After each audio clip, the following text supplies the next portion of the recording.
안녕하세요. 말씀 베이커리 782번째 시간 기도하심으로 시작하겠습니다. 거룩하신 주님 감사합니다. 주님의 말씀을 묵상합니다. 성령님께서 말씀에 조명이 되어 주시옵소서. 우리 주 예수 그리스도님의 이름으로 기도합니다. 아멘. 네, 오늘 보실 말씀은 사도행전 10장 17절에서 33절까지의 말씀입니다. 베드로가 자기가 본 환상이 대체 무슨 뜻일까 하면서 속으로 어리둥절하고 있는데 마침 고넬료가 보낸 사람들이 시몬의 집을 찾아서 문 앞에 다가섰다. 그들은 큰 소리로 베드로라는 시몬이 여기 묵고 있는지를 묻고 있었다. 베드로가 그 환상을 곰곰이 생각하고 있는데 성령님께서 말씀하셨다. 보아라, 세 사람이 너를 찾고 있다. 일어나서 내려가거라. 그들은 내가 보낸 사람들이니 의심하지 말고 함께 가거라. 그래서 베드로는 그들에게 내려가서 물었다. 보시오, 내가 당신들이 찾고 있는 사람이오. 무슨 일로 오셨소? 그들은 베드로에게 대답하였다. 고넬료라는 백부장이 보내서 왔습니다. 그는 의로운 사람이요 하나님을 두려워하는 사람입니다.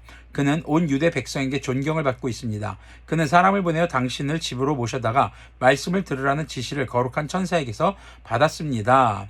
자, 지금 베드로는 지금 무두장이 시몬의 집의 옥상에서 옥탑방 혹은 옥상에서 기도하면서 본 환상에 대해서 곰곰이 생각하고 있습니다. 그런데 지금 사람들이 찾아왔습니다. 로마 군인입니다. 사실 그 당시의 사도들은 쫓기는 입장입니다. 로마에 의해서 탄압받고 있는 상황이죠. 그런데 지금 로마 군인들이 와서 자기를 찾는다? 굉장히 위험한 상황일 수 있는 겁니다. 그런데 성령님께서 지금 하나님께서 보낸 사람이니까 성령님이 따라가라고 합니다. 하나님이 보낸 사람이라는 겁니다. 네, 그러면서 의심 없이 가라고 하는 말씀을 듣죠. 자, 그리고 23절 한번 그 다음에 이제 그 고넬료라는 백부장이 보내서 온 그 경건한 사람이 얘기를 하죠. 자초지종을.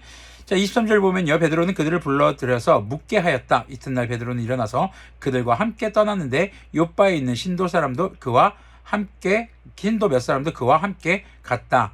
자, 지금 무두장이 시몬의 집에서 베드로 사도와 그리고 고넬료가 보낸 사람들, 로마의 군인들, 이탈리아의 군인들이죠. 그들이 지금 한 지붕에서 지금 묵고 있습니다. 한 지붕 아래에서.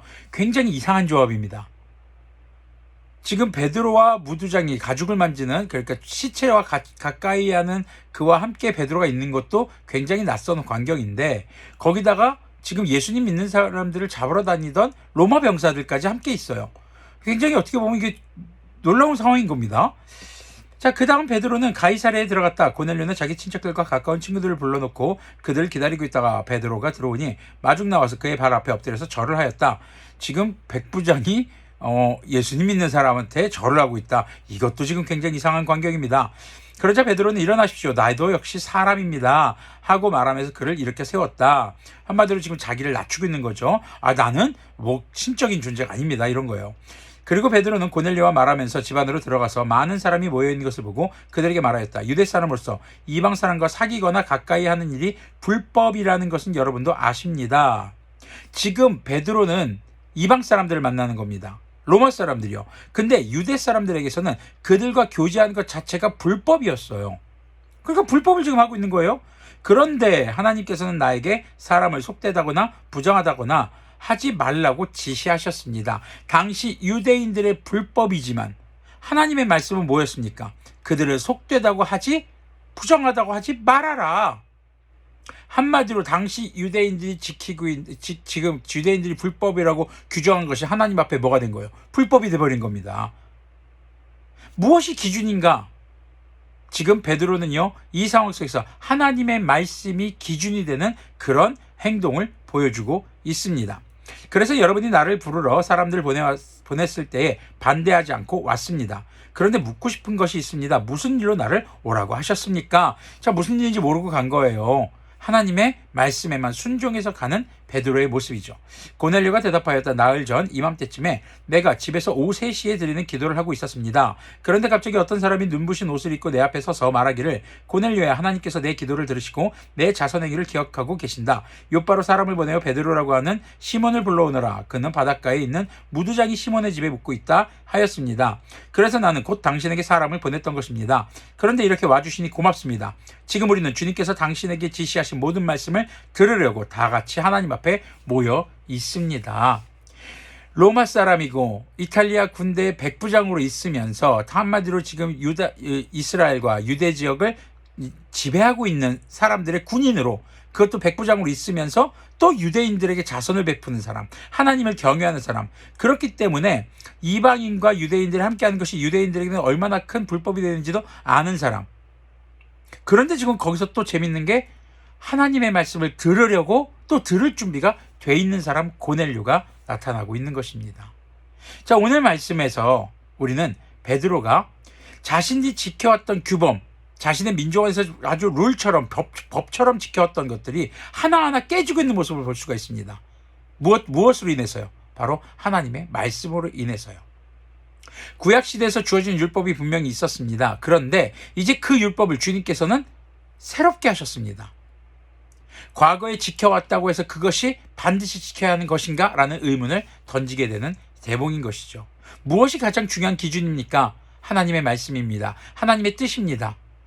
지금 베드로는 자신이 지금까지 살아오면서 지켜왔던 것들을 이제 하나씩 깨고 있습니다. 하나님은요, 베드로에게 무엇인가 깨지기를 원하고 계신단 말이죠. 무엇을 깨기를 원하시는 것일까? 내일 말씀에서 우리는 분명하게 볼 수 있을 것입니다. 자, 오늘 말씀에서는 우리가 한 가지만 생각했으면 좋겠습니다. 지금 베드로의 모습, 유대인들에게 불법이 하나님 앞에서 이제는 불법이 된 것, 무엇이 진정한 진리인가, 무엇을 우리가 따라야 할 것인가, 바로 하나님의 말씀이고요. 그 말씀을 기초로 하는 성령님의 충만함을 통해서 하나님이 원하신 일을 하는 것이 우리 인생의 진정한 진리이고 하나님 나라의 합법인 것을 우리가 기억했으면 좋겠습니다. 기도하겠습니다. 거룩하신 주님 감사합니다. 하나님의 커다란 그림, 퍼즐들이 하나하나 맞춰져 가는 것을 바라봅니다. 정말 시체를 가까이에서는 안 되는 유대인들, 그래서 무두장이를 멀리했던 당시 유대인들, 그중에 사도 베드로가 이렇게 무두장이 집에 머물고 있고 또 이렇게 로마의 군인들과 함께하는 모습, 또 백부장에게 찾아가는 모습은 정말 그 당시 시대적 상황으로서는 굉장히 이상한 광경인 것을 봅니다. 하지만 그 이상한 광경 안에 하나님의 뜻이 있는 것을 바라봅니다. 주님, 우리가 우리의 생각으로 이해 안 되는 일들이 있다 할지라도 주님께서 원하시는 것에 순종할 수 있는 그런 우리들이 될 수 있도록 인도하여 주시옵소서. 우리 주 예수 그리스도님의 이름으로 기도합니다. 아멘. 네, 하나님께서 원하시는 것에 순종하려면 하나님의 말씀을 먼저 들어야 되겠죠. 우리가 주야로 하나님의 말씀을 이렇게 묵상하면서 기도하면서 주님의 뜻을 구하는 그런 오늘 하루가 되기를 소망합니다.